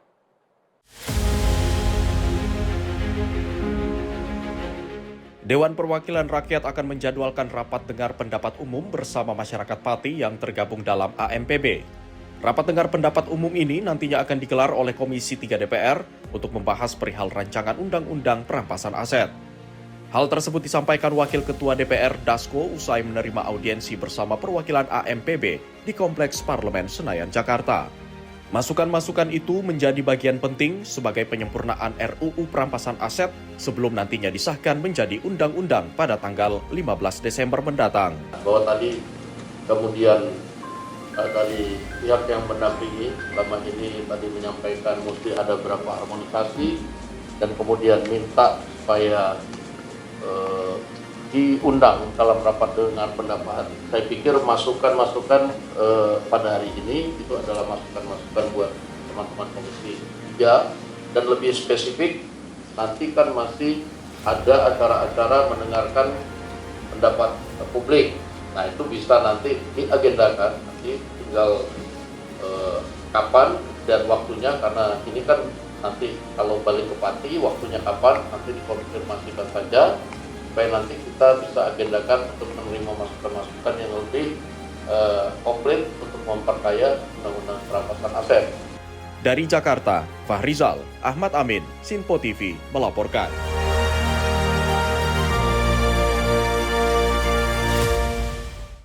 Sementara itu, pemirsa, pimpinan DPR menerima perwakilan Aliansi Masyarakat Pati Bersatu atau AMPB di Kompleks Parlemen Senayan, Jakarta.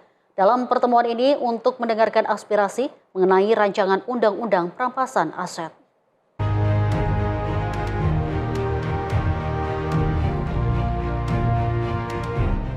Pimpinan DPR menerima audiensi dari perwakilan Aliansi Masyarakat Pati Bersatu atau AMPB di Kompleks Parlemen Senayan, Jakarta.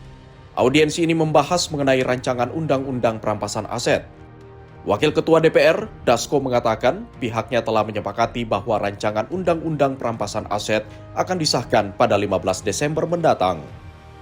Hal tersebut merupakan komitmen Dewan Perwakilan Rakyat dalam menyelesaikan pembahasan rancangan Undang-Undang Perampasan Aset. Pimpinan DPR menyatakan siap berkomitmen dengan tuntutan masyarakat jika RUU Perampasan Aset tidak disahkan sesuai waktu yang telah disepakati. Teman-teman sekalian, nah tadi di dalam rapat paripurna kita sudah sampaikan, disepakati dan disetujui bahwa limit waktu paling lambat untuk rancangan undang-undang perampasan aset itu akan diketok di paripurna pada tanggal 15 Desember 2026. Dan biasanya kalau rapat paripurna ada berita acara, saya sudah minta tadi untuk jadi pegangan kawan-kawan sekalian. Kemudian yang berikut tadi, mungkin ini yang terakhir kalau sudah nggak ada bicara, bahwa kami pimpinan DPR berkomitmen untuk menyelesaikan undang-undang ini tepat waktu. Dan kami tidak ada masalah, tidak ada kekhawatiran untuk kemudian memenuhi tuntutan teman-teman sekalian. Kalau memang tidak selesai, ya kami mundurkan diri, itu tidak ada masalah. Dari Jakarta, Fahrizal Ahmad Amin, Sinpo TV melaporkan.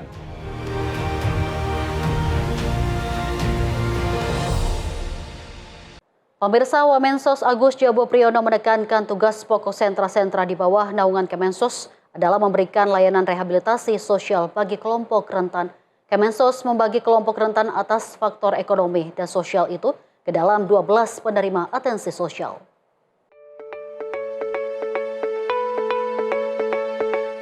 Wakil Menteri Sosial Agus Jabo Priyono menekankan tugas pokok sentra-sentra di bawah naungan Kementerian Sosial adalah memberikan layanan rehabilitasi sosial bagi kelompok rentan. Ia pun mendorong seluruh sentra terpadu dan sentra yang ada untuk memaksimalkan kegiatan pelayanan sebagai gerakan memakmurkan sentra dan juga menjadi pusat layanan yang unggul. Hal itu disampaikan saat memberikan arahan dalam rapat pemantauan kinerja sentra lingkungan Direktorat Jenderal Rehabilitasi Sosial yang digelar di Sentra Terpadu Pangudi Luhut, Bekasi, Jawa Barat pada Rabu 26 Agustus 2026. Agus Jabo menjelaskan Presiden Prabowo Subianto memiliki sejumlah program prioritas untuk membantu masyarakat yang masuk kelompok rentan maupun miskin. Kemensos pun juga berperan sebagai penopang atau pendukung dalam melaksanakan program-program prioritas. Kemensos membagi kelompok rentan karena faktor ekonomi dan sosial itu ke dalam 12 penerima atensi sosial. Rinciannya yakni anak-anak rentan, kelompok difabel, lansia terlantar, masyarakat berpendapatan rendah, korban bencana, afirmasi khusus warga binaan, korban kekerasan, korban nafsa, dan juga HIV/AIDS, mereka yang bermasalah sosial, perempuan rentan, dan fakir miskin. Agus Jabo mengatakan dalam memberikan layanan rehabilitasi sosial yang tepat sasaran, dibutuhkan data akurat yakni data tunggal sosial ekonomi nasional sebagai pedoman.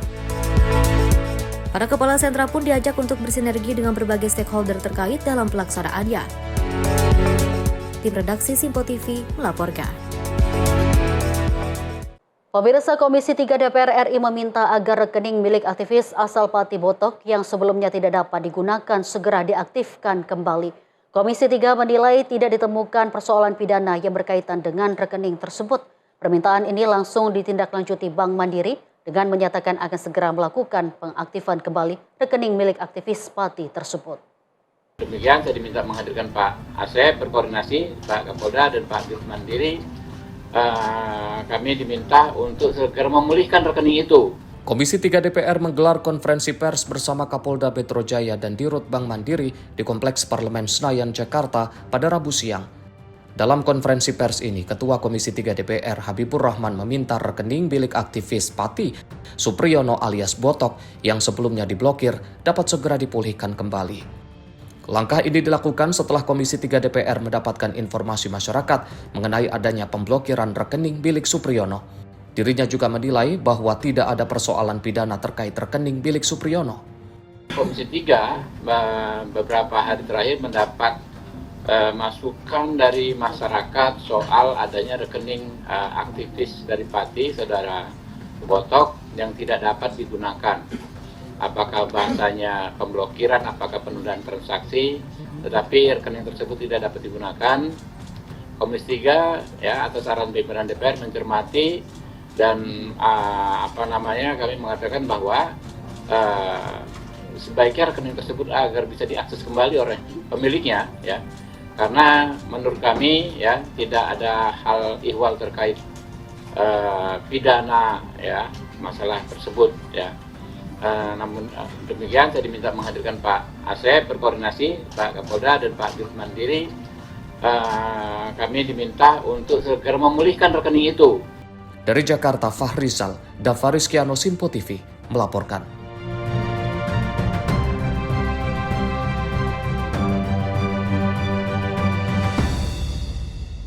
Banjir bandang terjang Nepal, 98 orang tewas, informasinya usai jeda. Tetaplah bersama kami di Menyapa Indonesia Malam Sinpo TV.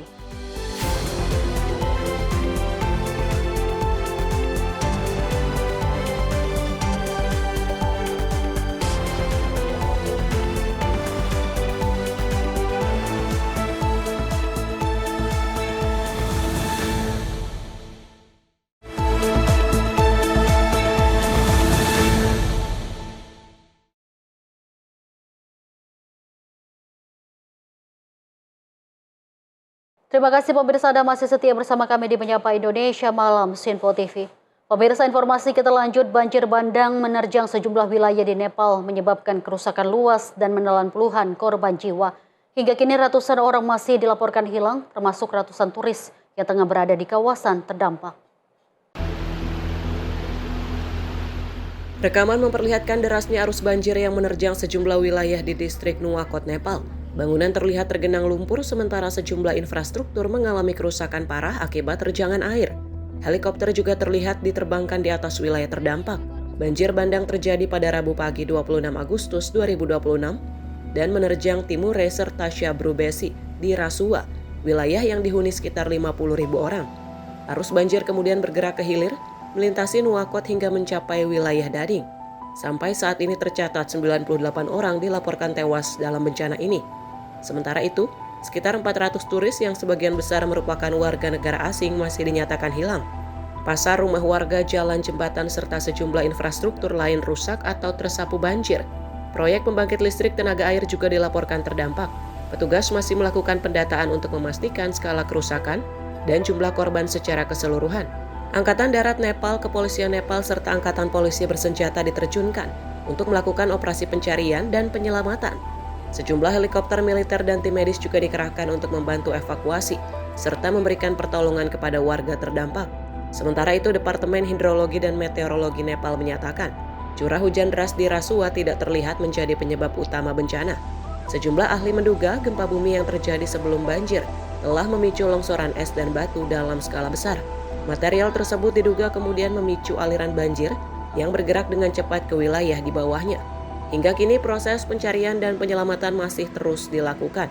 Sementara petugas berupaya menjangkau wilayah-wilayah yang terputus akibat rusaknya jalan dan jembatan. Tim redaksi Sinpo TV melaporkan. Sementara itu pemirsa, banjir lumpur dan air bah juga melanda perbatasan Nepal dan Tiongkok, tepatnya di wilayah Girong Xizang. Bencana ini menyebabkan sedikitnya 3 orang tewas, sementara lebih dari 200 orang masih dinyatakan hilang.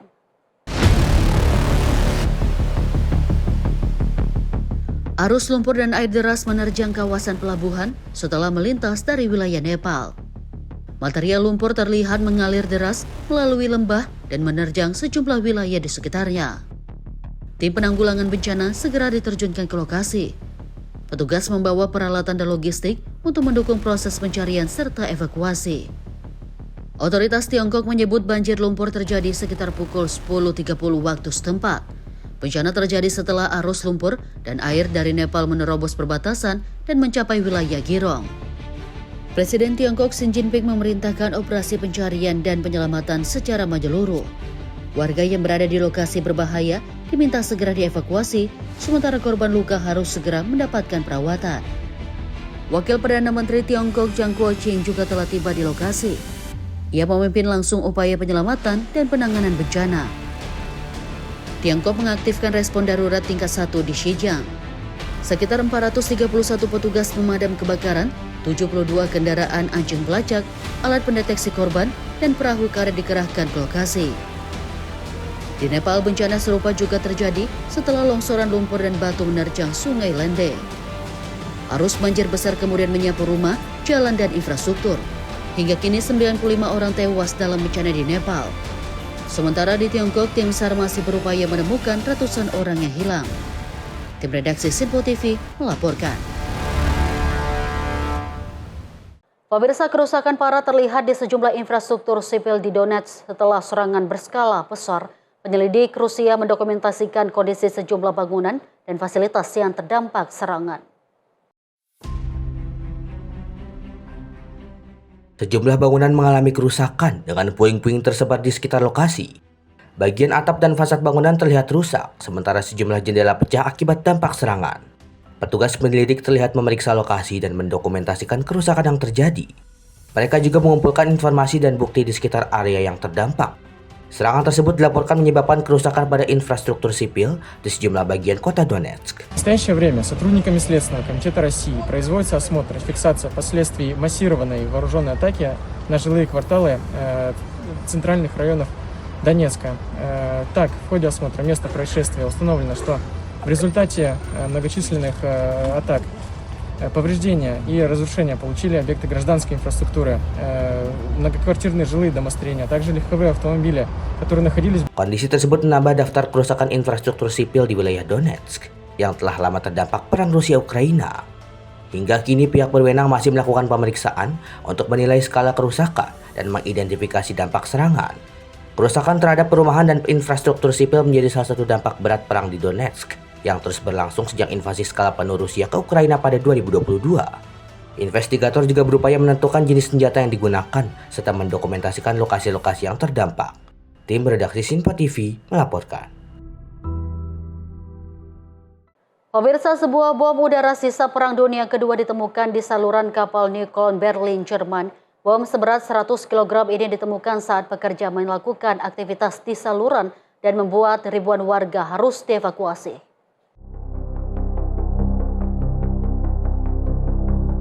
Rekaman memperlihatkan petugas kepolisian menjaga area yang telah disegel sementara alat berat diterjunkan ke saluran untuk mendukung proses penanganan bom. Warga terlihat menyaksikan dari kejauhan saat petugas berupaya mengamankan lokasi penemuan. Juru bicara kepolisian Berlin Martin Halweg mengatakan bom ditemukan sekitar pukul 10 lebih 40 menit saat pekerja melakukan pekerjaan di saluran. Bom tersebut akan dijinakkan di lokasi penemuan. Untuk mengantisipasi risiko, petugas membentuk zona steril dengan radius 500 meter dari titik penemuan. Sekitar 5.600 rumah tangga terdampak kebijakan evakuasi tersebut. Lebih dari 200 personel kepolisian bersama petugas darurat diterjunkan untuk memastikan warga meninggalkan area. Petugas juga mendatangi rumah-rumah dan menggunakan kendaraan dengan pengeras suara untuk menyampaikan peringatan evakuasi. Pemerintah distrik setempat menyiapkan tempat penampungan darurat di sekolah Adolf Reichwein di Bohmische Straße. Sekitar 200 tempat disediakan bagi warga yang tidak dapat mengungsi ke rumah keluarga, teman, atau kerabat. Petugas terus mengamankan area sementara persiapan penjinakan bom dilakukan. Penemuan bom seperti ini bukan hal yang langka di Berlin. Lebih dari 80 tahun setelah berakhirnya Perang Dunia Kedua, bom dan amunisi yang belum meledak masih kerap ditemukan, terutama saat proyek pembangunan dan penggalian tanah dilakukan di berbagai wilayah kota. Tim redaksi Sinpo TV melaporkan. Pemirsa, sejumlah korban luka akibat kebakaran di kompleks gas dan kimia Amur di wilayah timur jauh Rusia dievakuasi ke Moskow untuk mendapatkan perawatan medis. Pesawat Kementerian Situasi Darurat Rusia atau MRCOM diterjunkan untuk membawa para korban ke ibu kota. Pesawat MRCOM yang membawa para korban tiba di Moskow. Sejumlah petugas dan tenaga medis terlihat bersiaga untuk memindahkan para korban ke fasilitas perawatan. Evakuasi dilakukan setelah kebakaran melanda kompleks gas dan kimia Amur di wilayah Amur, Rusia pada Selasa waktu setempat. Kebakaran terjadi di kompleks yang masih dalam tahap pembangunan dan persiapan operasional. Pihak berwenang kemudian mengerahkan layanan darurat untuk memadamkan api dan menangani para pekerja yang terluka. Sebanyak 152 orang mengalami luka, dengan 36 diantaranya harus dirawat di rumah sakit. 7 orang dilaporkan meninggal dunia, termasuk 6 warga Tiongkok dan 1 warga Rusia. Sejumlah pekerja yang mengalami luka serius kemudian dibawa ke fasilitas medis lain di Rusia, termasuk Moskow. 9 pekerja asal Tiongkok juga masih dilaporkan hilang, sementara operasi pencarian dan penyelamatan terus dilakukan. Pihak berwenang Rusia saat ini menyelidiki penyebab kebakaran. Penyelidikan diarahkan pada kemungkinan pelanggaran aturan keselamatan industri. Kompleks gas dan kimia Amur merupakan proyek patungan perusahaan Rusia Sibur dan perusahaan Tiongkok Sinopec. Fasilitas tersebut dirancang menjadi salah satu produsen polietilena dan polipropelina terbesar di dunia. Meski kebakaran terjadi di area pengolahan, peralatan utama kompleks dilaporkan tidak mengalami kerusakan. Insiden ini menjadi perhatian karena kompleks tersebut belum mulai beroperasi dan masih dalam tahap persiapan untuk memulai produksi. Tim redaksi Sinpo TV melaporkan. Pasukan Israel masih berada di pusat pelatihan Kalandia milik Badan PBB untuk pengungsi Palestina atau UNRWA pada Rabu, dan pengambil alihan fasilitas ini memicu kecaman dari pihak Palestina dan Perserikatan Bangsa-Bangsa. Kendaraan militer Israel terlihat bergerak di sekitar kompleks sementara sejumlah tentara ditempatkan di dalam fasilitas. Bendera Israel juga terlihat di area halaman pusat pelatihan. Pusat pelatihan Kalandia telah menyediakan pendidikan vokasi dan akademik bagi pengungsi Palestina selama lebih dari 7 dekade. Fasilitas ini menjadi tempat pelatihan bagi pengungsi dari berbagai wilayah di tebing barat, termasuk Nablus dan juga Jenin, serta para pengungsi dari Gaza. Salah seorang lulusan pusat pelatihan menyayangkan kondisi terkini. Menurutnya, pengambil alihan fasilitas dapat menghilangkan kesempatan anak-anak pengungsi untuk mendapatkan pendidikan dan keterampilan. Pasukan Israel menyerbu dan juga mengambil alih fasilitas tersebut pada Selasa. Bendera Israel kemudian dikibarkan di halaman pusat pelatihan. Kementerian Luar Negeri Palestina mengecam tindakan tersebut dan juga menilainya sebagai tantangan baru terhadap upaya internasional dalam menangani masalah pengungsi Palestina. PBB juga menyatakan kecaman keras. PBB memperingatkan penutupan fasilitas dapat membatasi akses kaum muda Palestina terhadap pelatihan keterampilan. Pusat pelatihan Kalandia merupakan fasilitas UNRWA terakhir yang masih beroperasi di wilayah Yerusalem Timur dan sekitarnya. Pengambil alihan ini berlangsung setelah Israel memberlakukan undang-undang yang melarang UNRWA beroperasi di wilayah yang diklaim sebagai bagian dari wilayah Israel. Pemerintah Israel menuduh sejumlah pegawai UNRWA terlibat dalam serangan Hamas pada Oktober 2023. Investigasi PBB kemudian berujung pada pemecatan 9 pegawai, sementara terhadap pegawai lainnya tidak ditemukan bukti atau buktinya dinilai tidak mencukupi. Tim redaksi Sinpo TV melaporkan. Pemirsa, Bandara Internasional Matecana di Pereira, Kolombia kembali melanjutkan sebagian operasional domestik dan internasional setelah ditutup selama 2 pekan akibat kerusakan yang ditimbulkan gempa bumi magnitudo 7,4.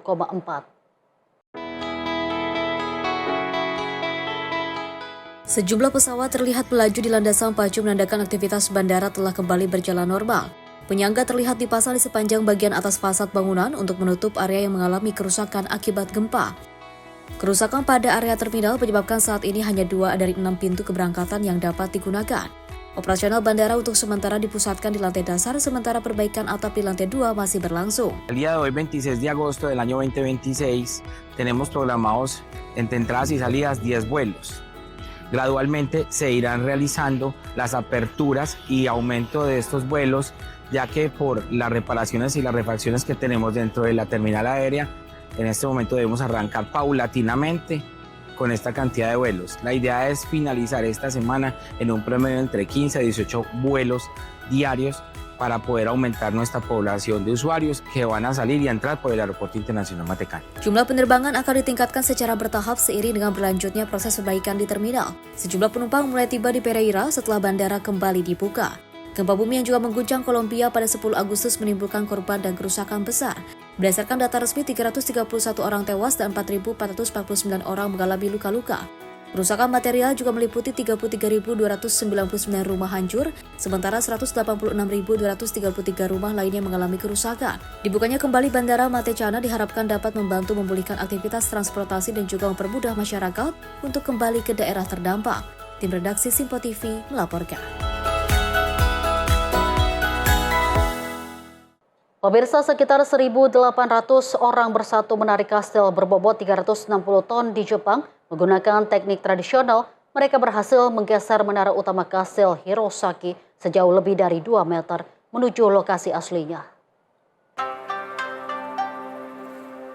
Tali-tali tebal ditarik bersama-sama oleh puluhan orang.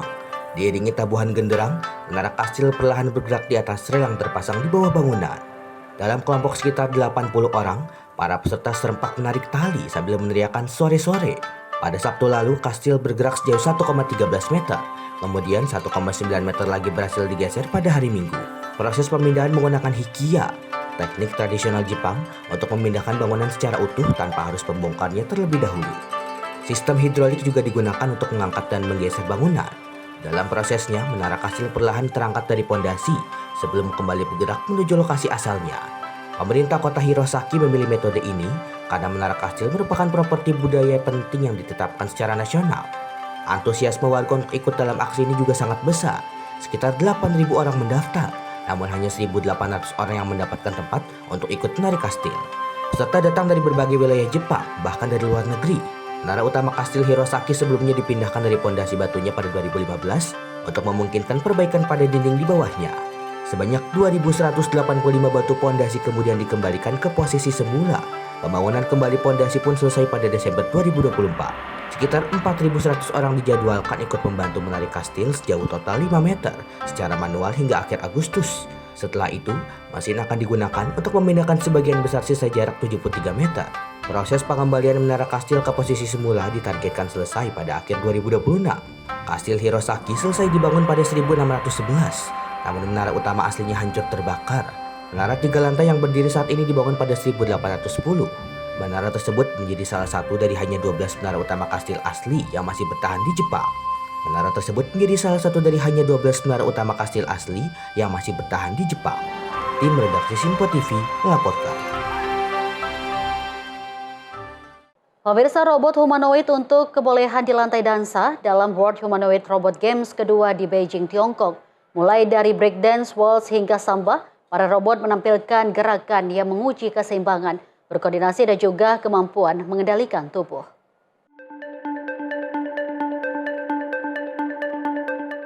Beginilah aksi robot-robot humanoid saat turun ke lantai dansa di Beijing. Mereka menampilkan berbagai gerakan mulai dari street dance, cheerleading, hingga dansa olahraga. Beberapa robot bahkan mampu melakukan gerakan breakdance yang membutuhkan keseimbangan dan kontrol tubuh tingkat tinggi. Tahun ini, program kompetisi tari diperluas menjadi 3 kategori dengan lebih dari 100 tim mendaftar. Untuk pertama kalinya, kompetisi dansa olahraga juga memperlombakan gerakan waltz dan samba secara berpasangan. Juri street dance Li Chun menilai kemampuan robot melakukan gerakan sulit menjadi salah satu hal yang paling menarik dalam kompetisi. Menurutnya, robot memiliki cara berbeda dalam menghasilkan tenaga saat melakukan gerakan karena mengandalkan sendi dan bagian tubuh yang berbeda dengan manusia. Di balik gerakan yang terlihat menghibur, kompetisi ini sebenarnya jadi ujian bagi kemampuan perangkat keras dan perangkat lunak robot. Mesin-mesin tersebut memiliki sistem penghubung yang menyerupai sistem otot dan rangka manusia. Untuk melakukan gerakan kompleks di lantai, robot membutuhkan tubuh yang kuat serta tenaga dan kecepatan yang cukup pada setiap modul sendi. Kemampuan mempertahankan keseimbangan saat bergerak cepat termasuk kemampuan mengatur ulang pusat gravitasi setelah bertabrakan, juga jadi indikator perkembangan teknologi robot humanoid. Gao Qian, Wakil Direktur Kantor Urusan Akademik Beijing Dance Academy menilai, kemampuan tari robot ke depan berpotensi melengkapi pertunjukan pariwisata budaya dan produksi panggung, termasuk pertunjukan yang melibatkan manusia dan robot. World Humanoid Robot Games berlangsung selama 5 hari, pada 22 hingga 26 Agustus di National Speed Skating Oval Beijing yang dikenal dengan nama Ice Ribbon. Sebanyak 666 tim dan 2.056 robot ikut kompetisi dalam 51 nomor pertandingan, mulai dari atletik, sepak bola, seni bela diri, hingga berbagai ujian kemampuan praktis. Beijing sebelumnya juga jadi tuan rumah World Humanoid Robot Games perdana pada 2025. Tim redaksi Sinpo TV melaporkan. Pemirsa, robot humanoid Tiangong Ultra mencetak rekor fantastis dalam lomba lari 100 meter di Beijing, China. Robot buatan Beijing Humanoid Robot Innovation Center tersebut berhasil menyelesaikan jarak 100 meter hanya dalam 8,64 detik.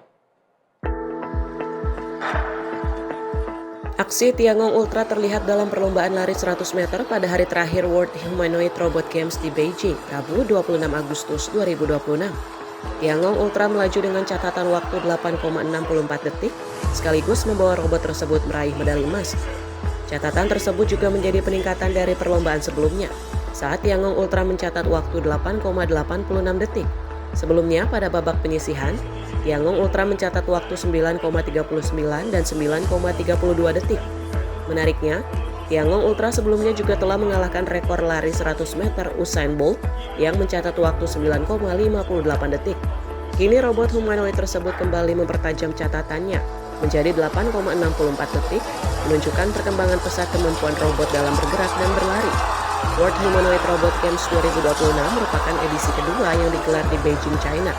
Ajang yang berlangsung pada 22 hingga 26 Agustus ini memperlombakan 51 nomor, mulai dari lari, sepak bola, bela diri, hingga berbagai tantangan praktis.